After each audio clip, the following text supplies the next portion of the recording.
नमस्कार दोस्तों, कैसे हैं आप लोग। रिलीजियस प्लेसेस को लेके काफी बहस चल रही इस समय पे, ज्ञानवापी इशू पे हमने बातचीत की। अब मैटर पहुंच चुका है शाही ईदगाह मॉस्क के ऊपर, जो कि आपका मथुरा में है। ये मैटर तो एक्चुअली में पिछले कई दिनों से न्यूज में है, लेकिन यहां पे रिसेंटली एक डेवलपमेंट हुई है।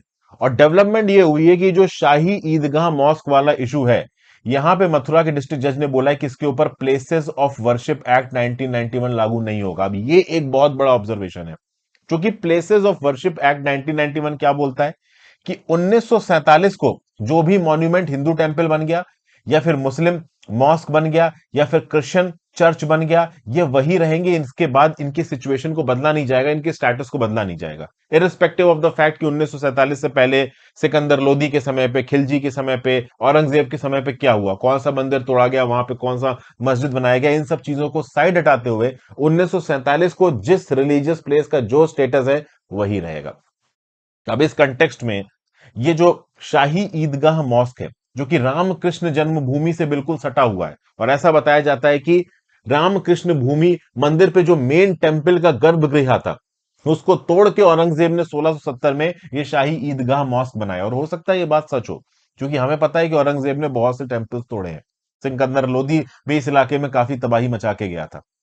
तो अब इस कंटेक्स्ट में मथुरा के डिस्ट्रिक्ट कोर्ट के जज का यह बोल देना कि इस पर्टिकुलर जगह पे प्लेसेस ऑफ वर्शिप एक्ट 1991 लागू नहीं होता, इसके बहुत तगड़े लीगल रेमिफिकेशंस आते हैं। और इसका मतलब यह है कि इन सारे डिसीजंस में जो अल्टीमेट आर्बिट्रेटर होगा, अल्टीमेट डिसीजन मेकर होगा, वो सुप्रीम कोर्ट होगा। मैटर को थोड़ा समझने की कोशिश करते हैं। इससे पहले रामकृष्ण जन्मभूमि के बारे में अगर हम थोड़ी बहुत बात कर लें तो जरूरी है। This is one of the most religious place, most visited religious place in India. आप कह सकते हो उत्तर प्रदेश में मथुरा के छोटे टाउन के पास है वृंदावन, गोकुल, बरसाने, मथुरा, यहाँ पे लोग घूमने जाते हैं। कृष्ण की जन्मभूमि इसको बोला जाता है। अब यहाँ पे जो 13 एकड़ की जमीन है, इसके एक हिस्से में आप कह सकते हो कि ये ईदगाह मस्जिद बना हुआ है। 17वीं शताब्दी में ईदगाह मस्जिद बना था, और अभी के लिए कटरा केशव देव टेम्पल के जस्ट बगल में है।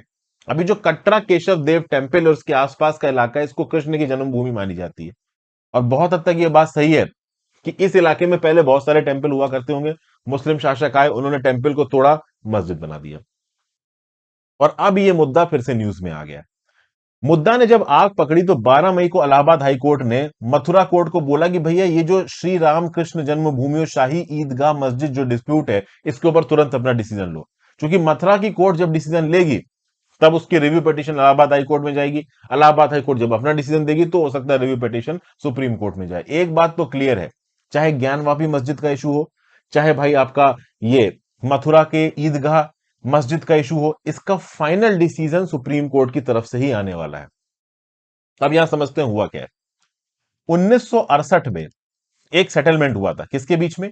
एक तरफ था शाही ईदगाह मस्जिद ट्रस्ट, और एक था श्री कृष्ण जन्म मस्थान सेवा संघ। तो श्री कृष्ण जन्मस्थान सेवा संघ एक तरफ, जो टेंपल मैनेजमेंट अथॉरिटी है आपकी, मथुरा की इस टेंपल की, और शाही ईदगाह मस्जिद ट्रस्ट दूसरी तरफ। इन दोनों के बीच में एक सेटलमेंट हुआ, और ओवरऑल जितने इलाके में शाही ईदगाह मॉस्क था, उसका मैनेजमेंट किसके पास चला गया? शाही ईदगाह मस्जिद ट्रस्ट के पास चला गया।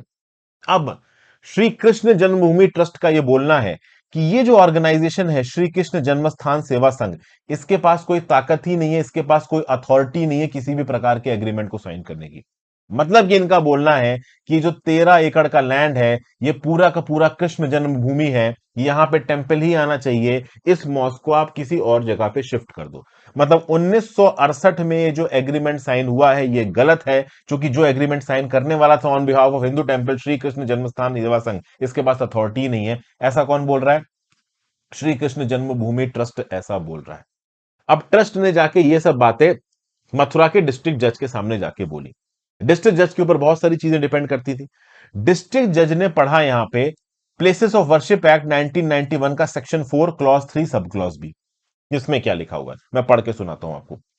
Nothing contained in subsection 1 and subsection 2 shall apply to any suit, appeal, or other proceedings with respect to any matter referred to in section 2, finally decided, settled, or disposed of by a court, tribunal, or authority before the commencement of this act. मतलब कि places of worship act 1991 के शुरू होने से पहले 1991 में ये act आया ना, और इसने 1947 से चीजें एप्लीकेबल कर दी।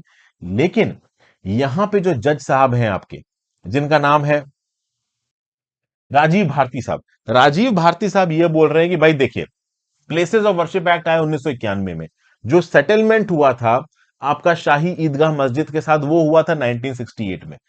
तो 1968 के इस सेटलमेंट के ऊपर 1991 के प्लेसेस ऑफ वर्शिप एक्ट का एप्लीकेशन नहीं होगा। मतलब 1968 के सेटलमेंट के अगेंस्ट केस चलाया जा सकता है, केस को फिर से नए सिरे से एडजुडिकेट किया जा सकता है, यहां पे places of worship act involve नहीं होगा। मतलब एक lower court, Mathura district court ने प्लेसेस ऑफ वर्शिप एक्ट के एक प्रोविजन को कुछ अलग तरीके से इंटरप्रेट किया है। और इसीलिए आप देखोगे कि शाही ईदगाह ट्रस्ट के बिहाफ पे जो लॉयर्स लड़ रहे हैं, वो सुप्रीम कोर्ट में जाके बोलते हैं कि सुप्रीम कोर्ट को एक कंसोलिडेटेड जजमेंट देना पड़ेगा प्लेसेस ऑफ वर्शिप एक्ट के ऊपर। जब तक सुप्रीम कोर्ट की तरफ से प्लेसेस ऑफ वर्शिप एक्ट के ऊपर एक प्रॉपर जजमेंट नहीं आता, तब तक लोअर कोर्ट किसी ना किसी प्रकार से प्लेसेस ऑफ वर्शिप एक्ट को अलग तरीके से डेसिफर करती रहेगी।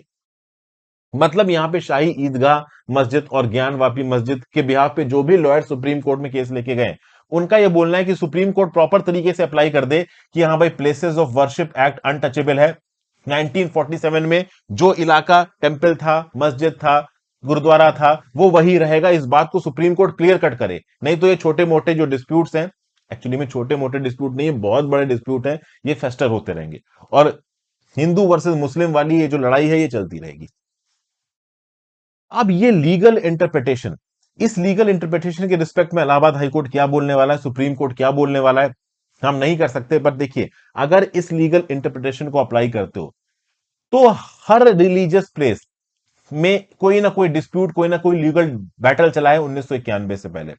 तो अगर आप section 4 clause 3 sub clause B of the places of worship act 1991 को इस प्रकार से डेसिफर करते हैं, इंटरप्रेट करते हैं कि पहले इसके ऊपर कोई लीगल केस चला था और चूंकि लीगल केस चला है तो अब उसके ऊपर फिर से एडजुडिकेशन हो सकता है, प्लेसेस ऑफ वर्शिप एक्ट लागू नहीं होगा, ये ओवरऑल बहुत सारे रिलीजियस डिस्प्यूट्स को जिंदा कर देगा यहां पे।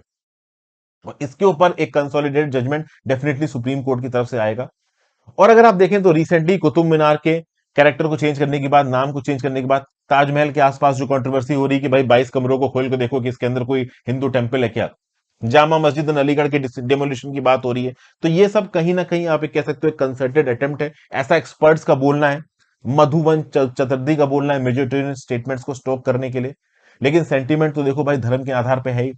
ये बात बिल्कुल सच है कि जो मुस्लिम रूलर्स थे, सिकंदर लोदी जैसे, औरंगजेब जैसे, उन्होंने बहुत से टेम्पल्स इंडिया के अंदर आके तोड़े और उनके ऊपर मस्जिद बनाई है। लेकिन हमको आजादी के बाद की चीजों को देखना पड़ेगा। वो लोग आप कह लो तानाशाह थे, लेकिन अब तानाशाही नहीं है, अब एक डेमोक्रेसी है। बाबरी मस्जिद डेमोलिशन के बाद जो कम्युनल वायलेंस हुआ, इस प्रकार का वायलेंस कोई भी रिपीट करना नहीं चाहेगा। और अगर कोई भी मंदिर टूटता है या कोई भी मस्जिद टूटता है, तो इस प्रकार का वायलेंस फिर से होने वाला है यहां पे। तो अभी के लिए अगर आप देखो तो सिचुएशन कुछ ऐसी है कि सितंबर 2020 में ये रामकृष्ण जन्मभूमि वाला डिस्प्यूट पहुंचा था लोअर कोर्ट में, और लोअर कोर्ट ने इसको रिजेक्ट कर दिया था। बोला था कि भाई, श्री कृष्ण के डिवोटीज को कोई भी हक नहीं है एक पिटीशन फाइल करने का। क्यों? क्योंकि ऑलरेडी मेटल सेटल्ड है 1968 के सेटलमेंट के थ्रू। लेकिन इस सितंबर 2020 के लोअर कोर्ट के जजमेंट के अगेंस्ट अब मथुरा की डिस्ट्रिक्ट कोर्ट में मुद्दा फिर से जिंदा हो गया है। और यहां पे रिवीजन प्लिया को मथुरा की डिस्ट्रिक्ट कोर्ट ने अलाउ कर दिया है, बोला है कि ये मुद्दा, ये 1968 का सेटलमेंट 1991 के प्लेसेस ऑफ वर्शिप एक्ट के अंदर कवर नहीं होता। मतलब इसके ऊपर अब तगड़ी बहस होने वाली है। ज्ञानवापी मस्जिद इशू के साथ अब ये शाही ईदगाह मस्जिद वाला जो इशू है, ये भी यहां पे आग पकड़ने वाला है। और सवाल ये उठता है दोस्तों कि अगर हम ये सच भी मान लें कि इस जगह पे कोई टेंपल था और उसको तोड़ के यहाँ पे मस्जिद बनाया गया, तो क्या ये प्रैक्टिकल है कि अब आप मस्जिद को किसी और जगह शिफ्ट कर दो और यहाँ पे टेंपल बना दो? प्रैक्टिकल तो देखिए नहीं लगता, अगर शांति से चीजें करने की बात हो। क्योंकि धर्म के नाम की लड़ाई अब कोई भी चाहता नहीं, ना किसी के पास इतना टाइम है, इंडिया में गरीबी इतनी है, कौन धर्म के नाम पे लड़े। लेकिन ओवरऑल फिर भी समय समय पे ये मुद्दा उठ रहा है, उठना सही है गलत है, जो भी इसमें अपडेट्स है। आगे मथुरा के डिस्ट्रिक्ट कोर्ट 4 महीने के अंदर उसको जजमेंट देना, इलाहाबाद हाई कोर्ट के हिसाब से जो भी जजमेंट आएगा उसके अगेंस्ट पिटीशन जाएगी हाई कोर्ट में, सुप्रीम कोर्ट में। जो लॉयर्स हैं ज्ञानवापी मस्जिद के बिहाफ पे और शाही ईदगाह मस्जिद के बिहाफ पे, वो लगातार सुप्रीम कोर्ट से कह रहे हैं कि साहब आप ही डिसीजन दे दो, क्यों लंबा मुद्दा खींच रहे हो, क्या होता है क्या नहीं होता है, ये आगे आने वाले समय में ही पता चलेगा दोस्तों। जो भी अपडेट्स आएंगी वो मैं डेफिनेटली आपके साथ डिस्कस करूंगा। अगर आपके कोई व्यू पॉइंट्स हैं इस पर्टिकुलर इशू को लेके कि अलग अलग जो मुस्लिम प्लेसेस हैं, इनको हटा के हिंदू प्लेसेस में कन्वर्ट करने की बात की जा रही, रीजन बीइंग कि पहले यहाँ पे हिंदू प्लेसेस थे, उनको तोड़ के मुस्लिम प्लेसेस बनाए गए, इसके बारे में आपका क्या राय है? अगर क्वेश्चन आपसे पूछा जाता है यूपीएससी के अंदर इस पर्टिकुलर न्यूज को लेके, तो आप वहां पे किस प्रकार से आंसर को अप्रोच करेंगे, चाहे वो ज्ञानवापी मस्जिद का इशू हो, चाहे वो आपका शाही ईदगाह मस्जिद का इशू हो, चाहे वो जामा मस्जिद की बात हो रही हो, चाहे वो ताजमहल के 22 कमरों की बात हो रही हो, आप अपने व्यू पॉइंट नीचे कमेंट बॉक्स में जरूर बताइएगा। Thank you for watching friends. Video को लाइक और शेयर करिएगा, इंस्टाग्राम पे फॉलो कर लीजिएगा, सिविल सर्वेंट की तरह जवाब दीजिएगा, एक रिलीजियस इंथुजियास्ट की तरह नहीं, चाहे आप हिंदू हो चाहे Muslim. Thank you for watching, have a great day.